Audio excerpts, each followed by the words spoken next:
우리 다 같이 사도신경으로 우리의 신앙을 고백하겠습니다. 나는 전능하신 아버지 하나님 천지의 창조주를 믿습니다. 나는 그의 유일하신 아들 우리 주 예수 그리스도를 믿습니다. 그는 성령으로 잉태되어 동정녀 마리아에게서 나시고 본디오 빌라도에게 고난을 받아 십자가에 못 박혀 죽으시고 장사된 지 사흘 만에 죽은 자 가운데서 다시 살아나셨으며 하늘에 오르시어 전능하신 아버지 하나님 우편에 앉아 계시다가 거기로부터 살아있는 자와 죽은 자를 심판하러 오십니다. 나는 성령을 믿으며 거룩한 공교회와 성도의 교제와 죄를 용서받는 것과 몸의 부활과 영생을 믿습니다. 아멘. 찬송가 269장 찬양 드리겠습니다.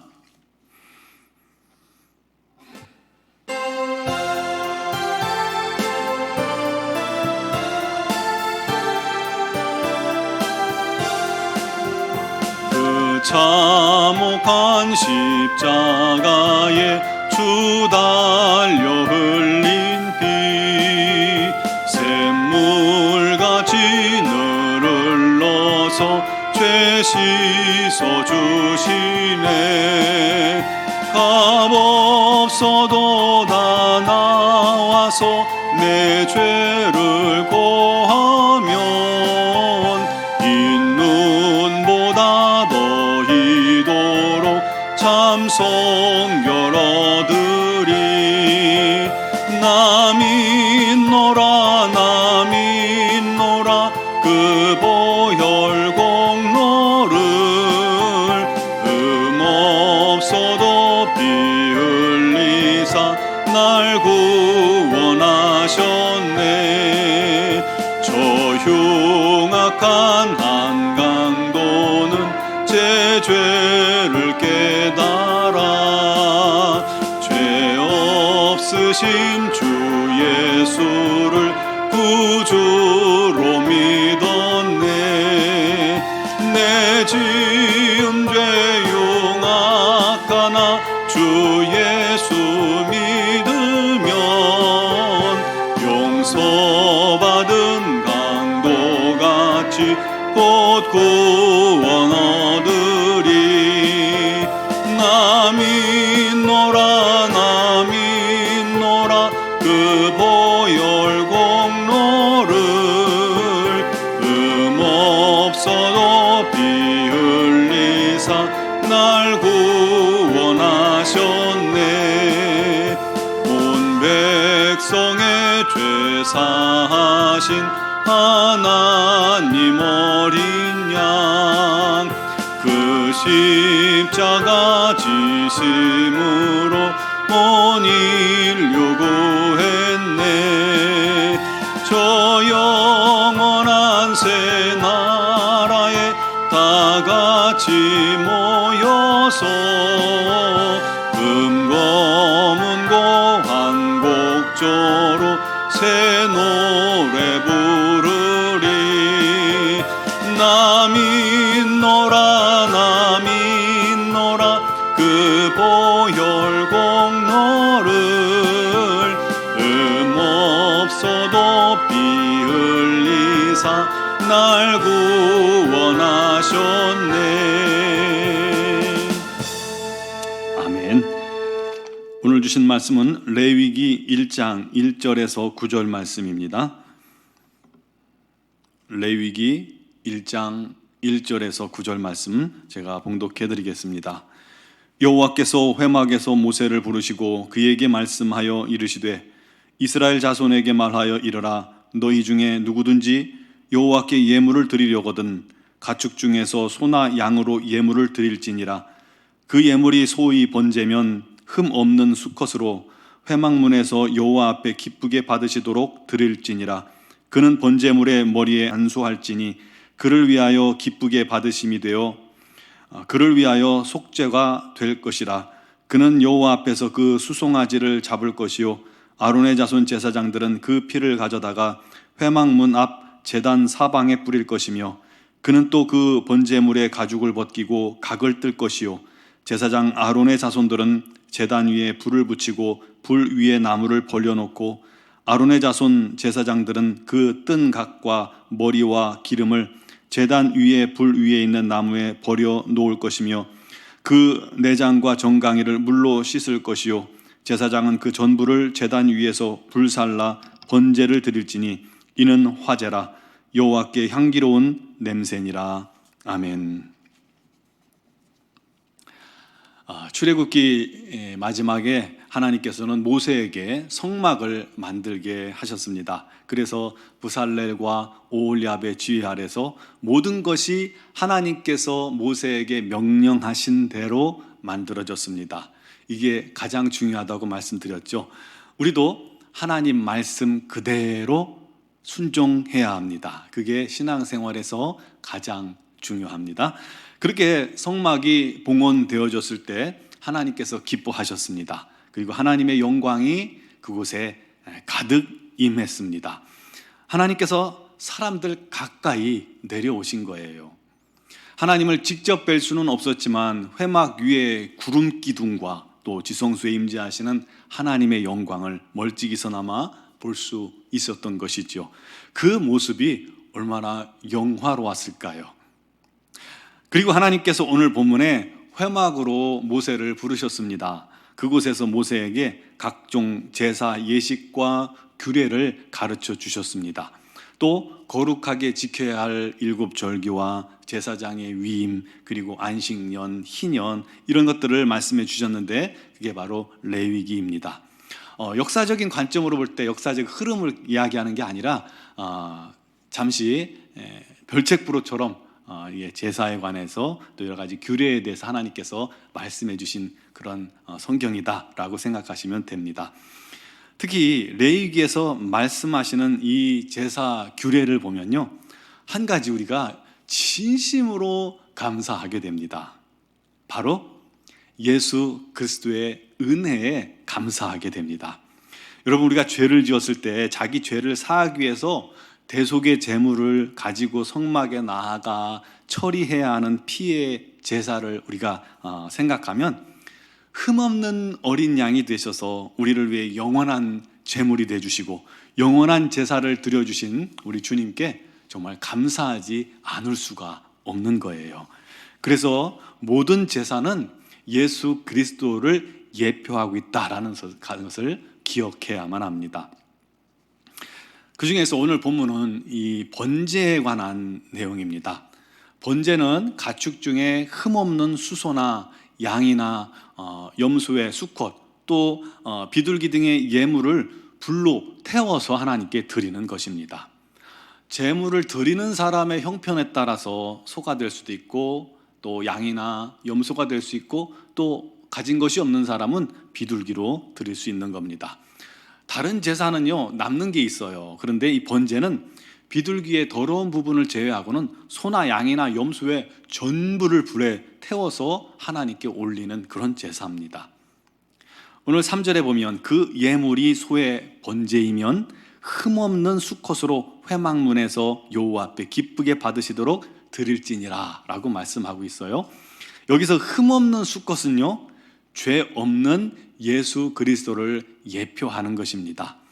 흠이 있는 제물을 우리 하나님 받지 않으십니다. 여러분, 죄인은요 내 대신 우리 죄신 대신 대속의 제물이 될 수가 없어요. 그러나 예수님은 죄가 없으신 분이시죠. 그래서 우리 죄 대신 우리의 제물이 대속 제물이 되어 주신 것입니다. 이 번제를 드리는 방법 중 첫 번째는요, 제물 드리는 사람이 번제물 그 가축에다가 안수를 합니다. 그것은 나에게 있는 죄를 이 가축에게 전가 옮기는 그런 예식입니다. 그리고 자기가 직접 하나님 앞에서 그 수송아지를 잡는 거예요. 그 제물을 잡아야 합니다. 그러면 제사장들이 그 피를 가져다가 제단 사면에 뿌리게 됩니다. 또 잡은 그 제물에 가죽을 벗겨야 돼요. 내가 직접. 여러분, 예수님도 십자가에서 옷이 다 벗겨지셨죠? 부끄러움 당하셨잖아요. 그것처럼 제물의 가죽을 다 벗기고 각을 뜹니다. 이 각을 뜬다는 것은 부위마다 조각을 낸다는 의미입니다. 여러분, 생각해 보세요. 내 죄를 대신해서 죽을 가축을 내가 직접 죽여야 합니다. 여러분, 이게 전문가가 아니면 이거 잡는 거는 고통입니다. 얼마나 힘든지 몰라요. 아마 도축을 직접 해본 분들이 거의 없을 겁니다. 제가 군에서 식사하고 남은 그 짬밥이라고 하죠. 이 짬을 가져다가 돼지를 키우는 분이 계셨어요. 그분이 이제 고맙다고 1년에 한 마리씩 이 돼지 한 마리를 줘요. 그걸 우리가 이제 직접 잡습니다. 근데 그게 이 보통 일이 아닙니다. 다 팔다리를 다 묶어놔도 소용없어요. 죽일 때 조금만 잘못 건드리면요, 짐승이 펄펄 뛰고 난리도 아니에요. 전문가가 단번에 죽이지 못하면 여러분 이게 통제가 안 됩니다. 무서워요. 간신히 우리가 어떻게 죽여도요, 이 피 빼는 것도 얼마나 힘든지 몰라요. 이게 정확하게 혈관을 쳐야 되는데 그게 이 전문가가 아니면 힘들거든요. 또 껍질을 벗겨요. 이게 보통 일입니까? 배를 가르고 내장을 꺼내고 각을 뜨는 거, 그게 할 일이 못 됩니다. 여러분 그 작업에 참여한 군인들은요, 고기를 못 먹어요. 한동안 고기를 못 먹어요. 이 충격이 커서 이 휴가를 보내줄 정도입니다. 여러분 그렇게 자기가 드릴 제물을 직접 제단 앞에서 제물을 죽이고 각을 뜨고 그 모습을 생각해 보세요. 여러분 그 제단 앞이 어떤 모습일까요? 멋있을까요? 뭐 거룩할까요? 그렇지 않습니다. 그곳은요, 유혈이 낭자한 곳이고 피비린내가 진동하는 곳이에요. 내가 기르던 가축이 내 죄 대신 막 피를 쏟으면서 신음 속에 죽어가는 걸 봐야 합니다. 그거를요, 직접 껍질을 벗기고 각을 떠서 제사장에게 드리면 제사장들이 그걸 단 위에 놓고 불을 태워 드리는 겁니다. 와, 하나님 정말 잔인하신 분이라고요? 여러분, 그게 죄의 결과입니다. 피 흘림이 없은즉 사함이 없느니라. 죄의 삭은 사망입니다. 가축이 아니면 내가 그렇게 죽어야 하는 거예요. 그래서 제물을 드리는 사람들은 그곳에서 자기 제물을 드리면서요, 통곡을 하게 됩니다. 나 때문에 이 짐승이, 내가 기르던 가축이 죽는, 내가 죽여야 하는, 피 흘려 고통당하는 그 모습을 보면서 이 죄의 중함을 그 앞에서 깨닫고 뉘우치며 고통스러워하며 몸부림치며 눈물로 회개하게 되는 게 바로 이 제사예요. 사랑하는 성도 여러분, 그런데 그 끔찍한 죽음을 우리 주님이 내 대신, 우리 대신 당하신 것입니다. 주님은 채찍에 맞아 온 몸이 다 찢겨 나가셨어요. 정말 피가 낭자했습니다.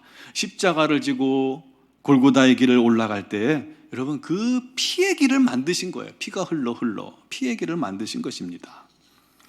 십자가에서 그 고통 속에 신음하시다가 우리 주님 죽으신 것 아닙니까? 바로 우리의 죄를 대신 지고요, 짐승도 아니고요, 하나님의 독생자 예수 그리스도께서 내 죄를, 저와 여러분의 죄를 위해서 그렇게 제물이 되신 거예요. 단번에 영원한 제사를 그곳에서 드려주신 거예요. 여러분 이게 말도 안 되는 사랑입니다. 갚을 수 없는 은혜입니다. 우리가 그렇게 죄사함 받은 겁니다. 그렇게 하나님의 자녀가 된 거예요. 그렇기 때문에 오늘날 우리가 그런 끔찍한 제사를 더 이상 드리지 않아도 되는 겁니다. 우리가 믿으면 죄사함 받는 거예요. 그렇게 은혜로 구원받았는데, 그렇게 죄사함 받았는데 우리가 하나님 앞에서 또다시 죄를 짓고 산다는 것, 여러분 다시 한번 우리 주님을 못 박는 거고 우리 하나님 마음을 찢는 거예요. 사랑하는 성도 여러분, 오늘 이 새벽에 우리 하나님과 예수님께 중심으로 감사드립시다. 내 죄 대신 죽으신 주님께 우리가 눈물로 갚을 수 없어서 내 몸 드립니다 하고 고백해야 하는 것 아니겠습니까? 우리가 다 갚을 수는 없지만 내가 주님을 사랑합니다, 주님 감사합니다, 내가 이제 주님 뜻대로 살겠습니다, 주님 말씀에 순종하겠습니다 라고 그렇게 고백하면 우리 주님께서 그것만으로 만족해 하시고 기뻐하신다는 겁니다. 얼마나 감사한지요. 그 주님께 다시 한번 감사하시고 또 사랑과 헌신을 다짐하는 그런 이 새벽이 되시기를 주님의 이름으로 축원합니다. 기도드리겠습니다. 사랑하시는 주님, 우리가 무엇이고 한데 그 고통을, 그 순환을, 그 부끄러움을 다 감당하셨나이까. 주님이 피 흘리심으로 말미암아 우리가 죄사함 받았고, 주님께서 영원한 제물이 되어 영원한 제사를 드리심으로 말미암아 우리가 다시는 그런 끔찍한 제사를 드릴 필요가 없게 된 것을 생각할 때에 너무나도 감사드립니다. 아버지, 그렇게 우리가 죄사함 받았거늘 또다시 우리가 죄 가운데 빠져 헤매고 있지는 않습니까? 하나님, 이 어리석고 부족한 자들을 용서하여 주시고 용서하시고, 하나님 원하옵나니 거룩한 성령과 능력을 더하사 우리가 날마다 죄를 이기게 하시고 거룩하게 주님 앞에 서게 하시고 주께 예배하게 하시고 주님께 감사하게 하시고 주님을 찬양하게 하시고 주님을 증거하는 증인들이 다 되게 하여 주시옵소서. 주님 사랑합니다. 주님 감사합니다. 오늘도 동행하며 우리 주님의 은혜에 감사할 수 있는 하루가 되게 하시고 그 은혜에 감사하여 주님의 영광만을 위해 살아가는 우리 모두가 되게 하여 주시옵소서. 오늘도 주 앞에 나온 사랑하는 성도들, 주 예수 그리스도의 놀라우신 이름으로 기도할 때 우리 하나님께서 오늘도 특별히 은혜에 은혜를 더하시고 응답하여 주시옵소서. 우리 하나님께 영광 돌리게 하여 주시옵소서. 특별히 우리 미얀마를 긍휼히 여겨 주옵소서. 그곳에 많은 젊은이들이 피 흘려 죽어가고 있습니다. 그들이 자유를 원하고 있습니다. 우리 하나님, 우리 교회를 통해서 미얀마에 선교센터를 세우신 하나님, 그곳에 복음을 전하기를 기뻐하신 하나님, 아버지 하나님께서 그 땅을 불쌍히 여기셔서 속히 그 땅에 주님의 참된 평강이 임하게 하여 주시옵소서. 특별히 김은경 범한균 선교사님과 이선희 양은순 선교사님과 파송된 모든 선교사님들을 우리 하나님께서 능력의 장중에 붙들어 안전하게 지켜주시옵고, 어려울 때 또 힘들 때 주님 소망 주시옵고, 오히려 그때 우리 하나님의 복음을 증거하기에 부족함이 없도록 문을 열어 주시옵소서. 우리 하나님의 보호의 은총이 충만하게 하여 주시옵소서. 위아에서 온 교회가 기도하고 있사오니 주여 역사하여 주옵소서. 오늘 이 새벽에도 주님 앞에 나온 사랑하는 성도들 성령의 능력으로 붙들어 주시고 성령 안에서 기도할 때 우리 하나님과 동행하며 주님과 교제하는 귀한 시간 되게 하여 주옵소서. 예수님의 이름으로 감사드리며 기도드리옵나이다. 아멘.